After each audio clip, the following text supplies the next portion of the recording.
This is my first pre release event. So நர்வஸாக இருக்கேன். Radharavi sir பக்கத்தில் வர உட்கார வச்சுட்டாங்க. ஸோ ஐ ஹாவ் ஸ்மால் இல்லை ரொம்ப ஸ்வீட்டாக தான் பேசினாரு, ஆனால் எனக்கு பயம். ஸோ ஃபர்ஸ்ட் வந்து வர்ணன் பற்றி சொல்லணும்னா, ரியல் லைஃப்பில் நடக்கிற விஷயங்கள் வச்சு எந்த ஒரு தேவையில்லாத ட்ராமாவும் இல்லாமல் ஜெயவே முருகன் சார் வந்து ரொம்ப அழகாக அந்த ஃபிலிம் எடுத்திருக்காரு. அண்ட் இந்த மாதிரி யதார்த்தமான கதையுள்ள படத்தில் எனக்கு ஒரு வாய்ப்பு கொடுத்ததுக்கு ரொம்ப ரொம்ப ரொம்ப நன்றி சார். அண்ட் அது மட்டும் இல்லாமல் எனக்கு 2 பாட்டு வரை கொடுத்துருக்கீங்க. அதில் வந்து பாப்பி மாஸ்டர் ஸ்ரீதர் மாஸ்டர் எனக்கு கொரியோகிராஃப் பண்ணதில் எனக்கு ரொம்ப ஹாப்பி. அண்ட் என்னோட கேரக்டர் பேர் வந்து சிட்டு.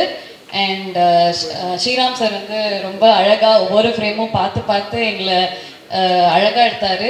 அதுக்கும் ரொம்ப தேங்க்ஸ் சார். அண்ட் ஸோ தண்ணி எவ்வளோ முக்கியம்னு நம்ம எல்லாருக்கும் தெரியும், ஆனால் தெரிஞ்சுக்காத